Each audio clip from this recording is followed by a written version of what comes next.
Welcome back to Tom's World Scale Model Series. In this episode, we paint and weather our Takom Stug no-frills.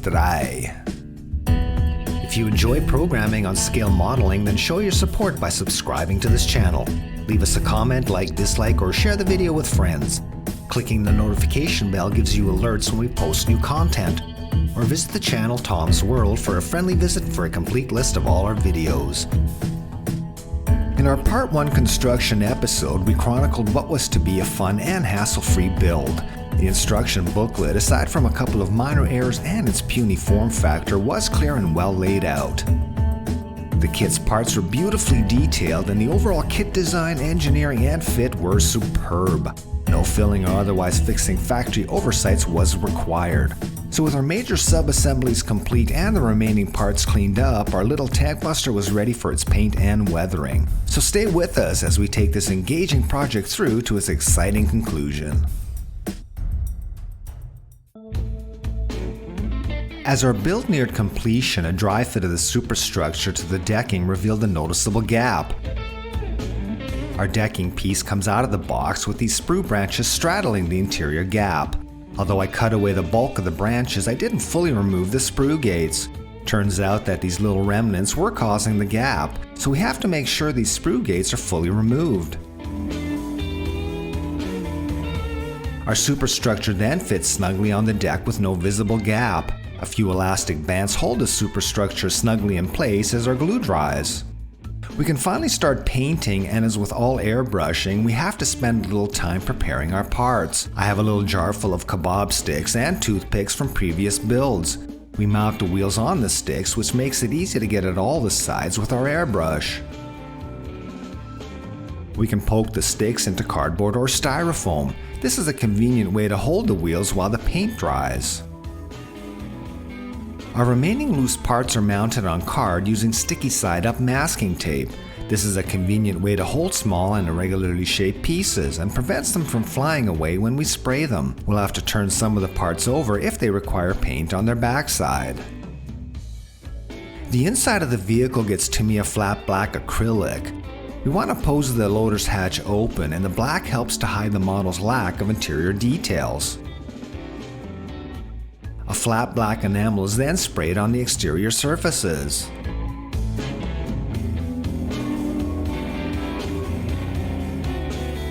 I decided on a monochromatic paint scheme, so we turned to our good old late war Dunkelgelb. Little Tamiya XF60 and XF88 acrylics were mixed together to get our color. I'll give the base coat overnight to dry, then everything gets a coat of gloss clear acrylic. For this project, I used Tamiya's X22 clear gloss thin with lacquer thinner. It's important to use an acrylic since we'll be using oils and mineral spirits for our weathering. We don't want our oil-based weathering to dissolve this clear coat. We'll paint kill rings on our Stug like seen here on this Jagdpanzer 38 Hetzer. We start by painting a white patch on the end of our barrel. Next, we cut very thin strips of masking tape. We then apply the thin strips to the barrel, one for each kill ring. The barrel is then oversprayed with Tamiya's XF9 Hull Red, lightened with a bit of XF2 white acrylic.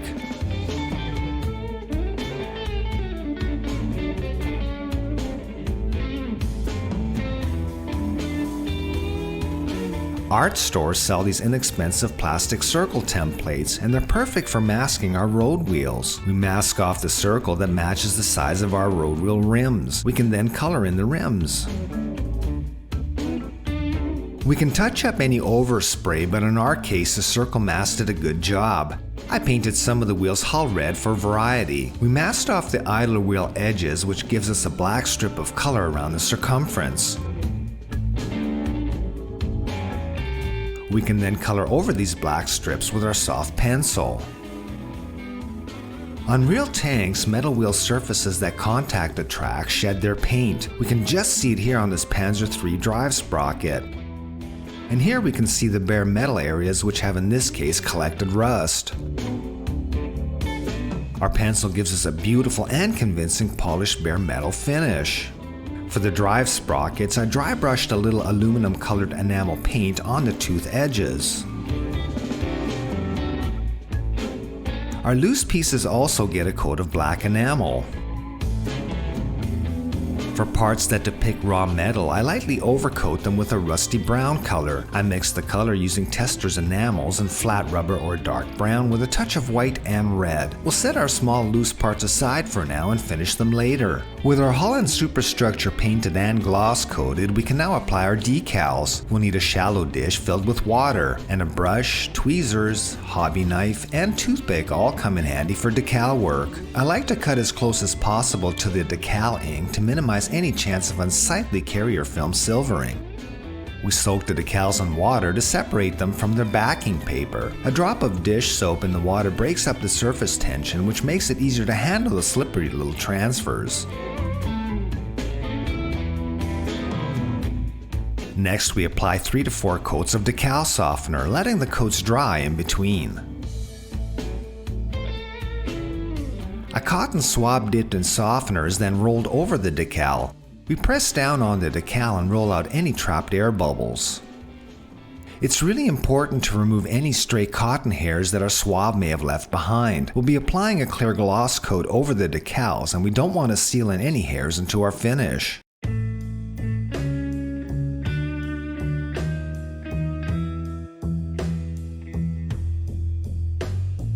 As always, our weathering starts with streaking. We looked at this technique in other episodes, so we'll time-lapse here. We dab dots of oil paint in white, black, and burnt umber colors. Then, with a flat brush dipped in mineral spirits, we draw the dots down the hull in the direction of water runoff. We work at it until most of the paint is blended away. And here's the result. The streaking replicates how rain and precipitation create stains when dust and gunk run down the sides of the vehicle that operate in the field. It also creates color variety in the otherwise bland, flat surfaces. We repeat the streaking process over the entire vehicle. The gun breech comes in 2 parts, which results in a seam on the top and bottom. On the real vehicle, there's a weld bead that attaches the halves, so I added the weld bead here using stretch sprue. Next comes our pin wash. We use burnt umber oil paint heavily diluted in mineral spirits so it flows off our brush through capillary action. We touch all the raised details as well as seams, nooks, and crannies. Once the pin wash is sufficiently dry, we blend it using a large soft brush. We dab the paint to remove tide marks, and we can gently pull the paint down to create rusty streaks. The pin wash accentuates the model's details, as we see here on the gun breech weld bead. Even the tiniest details like these bolt heads on the gun housing really come to life once pin washed.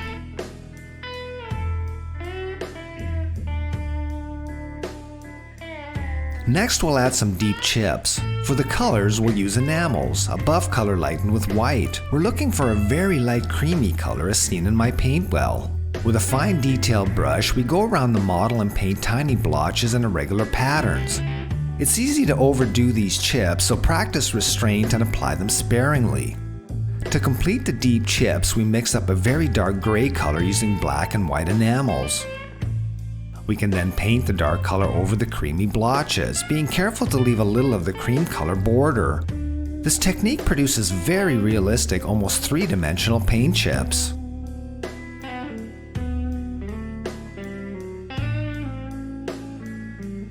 We can also add paint chips with a sponge, again using our dark gray enamel color.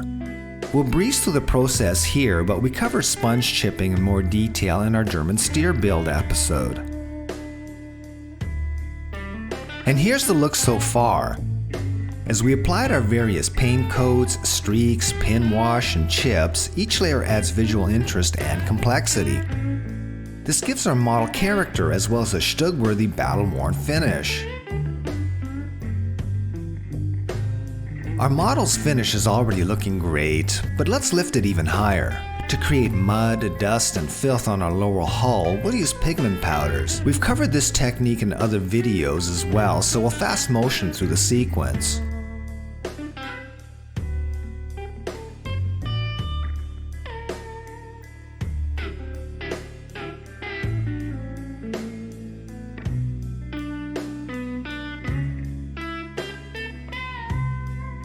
Here we're flicking mud splashes using heavily diluted oil paint.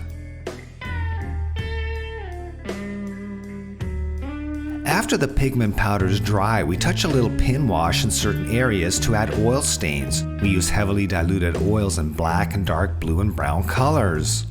And here's the result.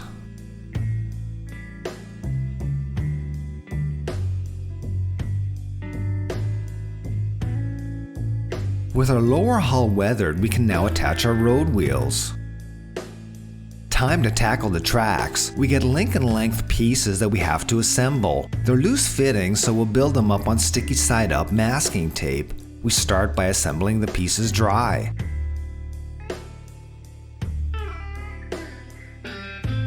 Next, a generous amount of thin model cement is flooded into the seams. With our road wheels and idler wheels glued on, we can mount the drive sprockets. We don't glue the sprockets on yet, so we can rotate them as needed to conform to our tracks. We let our tracks tack up for about 5 to 10 minutes, depending on the glue. At this point, the track lengths hold together, but they remain malleable. We can then gently wrap the tracks around the wheels and rotate the sprockets so the track holes engage the sprocket teeth. We can hold our two track runs together with masking tape as I've done here, and we give the tracks 2 hours to fully dry. Our left and right track runs are identical, but we must be careful to install them in the correct direction running front to back. In this image of a Panzer III, we can see the patterns in the track. We want the polygonal holes in the middle to taper on their tops. Also, these linkages must lean inwards. The tracks are then removed and painted with a dark brown enamel rust color. The tracks then get the same pigment powder treatment as did our lower hull.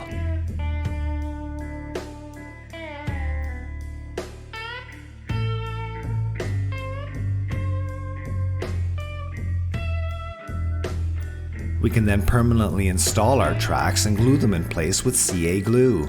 We also finish the wheels with a pin wash and a layer of our dry pigments. Before we do our final assembly, we have to attach a few straight parts like these little commander periscopes.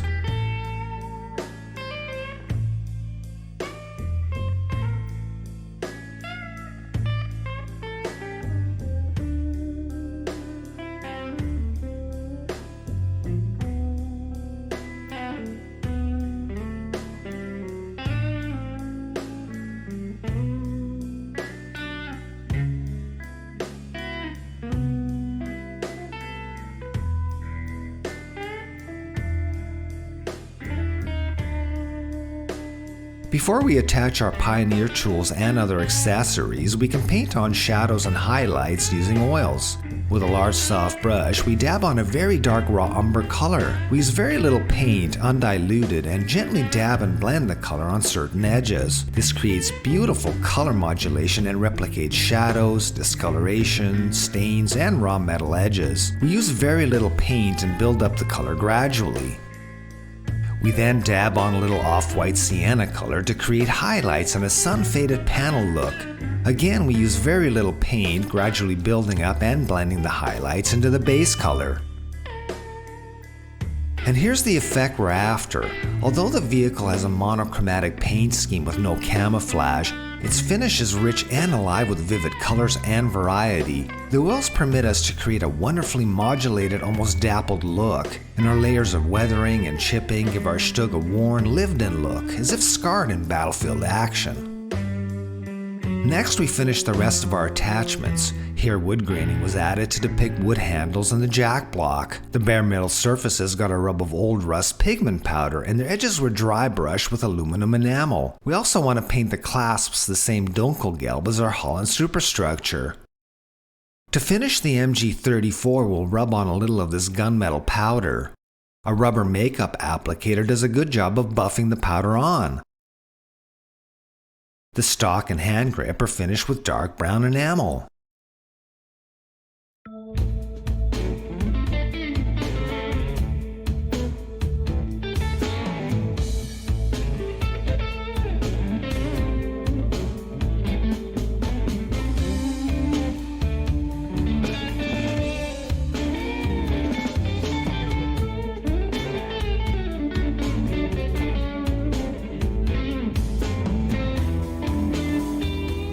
Some of the tools and accessories are a bit tricky to attach, and for this we'll use thin CA glue. To apply the CA, we'll use these micro brushes, which we first looked at in our AVGP Grizzly build. We carefully pour a small puddle of thin CA onto foil. We pick up a little of the CA with our micro brush. Then we simply touch the brush to any surfaces we want to bond. The glue is very thin and gets drawn into the seams through capillary action. This works perfectly for parts that dry fit tightly like this hatch. Some pieces like the towing cables may need to be held in place with tape, poster tack, or like here with a toothpick.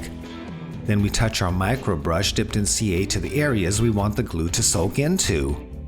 Thin CA creates no noticeable texturing, but it does dry shiny, so we gave these glue areas a spritz of dull coat. Attaching the forward hatch piece, gun shield, and machine gun is a bit tricky. As this picture of real Stug part shows, the shield is held upright only when the front hatch leaf is in its open position. We discovered this error in the kit's design, which shows the machine gun shield installed upright when the loader's hatch is closed. Since the kit's hatch isn't designed to hold the machine gun shield upright when the hatch is open, the parts don't fit perfectly, so gluing them in place was a bit challenging. Other than this little late-game wrinkle, our model is finally complete. Time for a few low-res benchtop shots for final inspection.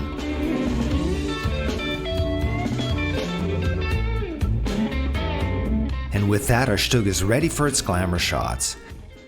Our Takom Stug was a relatively easy and fun build. The casting is crisp and the detail is superb. Other than a couple of minor errors in its rather diminutive instructional booklet and the hatch and machine gun shield misfit, the model builds up with a minimum of effort. Because of its photo edge, small parts, and Lincoln length tracks, the kit is likely better suited for intermediate to advanced builders. Being a new release, the kit contains all the modern features we've come to expect, including slide molding and advanced kit engineering. Although we do get a few extra track lengths, aftermarket stowage and figures would be a great addition to what is already a very impressive offering. And that'll do it for this episode. Check back soon for more unboxings, build and painting and weathering videos. Take a moment to subscribe to the channel, leave us a like, dislike, or just sound off in the comments. Otherwise, drop by the channel Tom's World for a neighborly visit and for a complete list of all our entertaining and educational videos. In the meantime, keep your tracks tension and your ammo bin full, stay well, and all the best.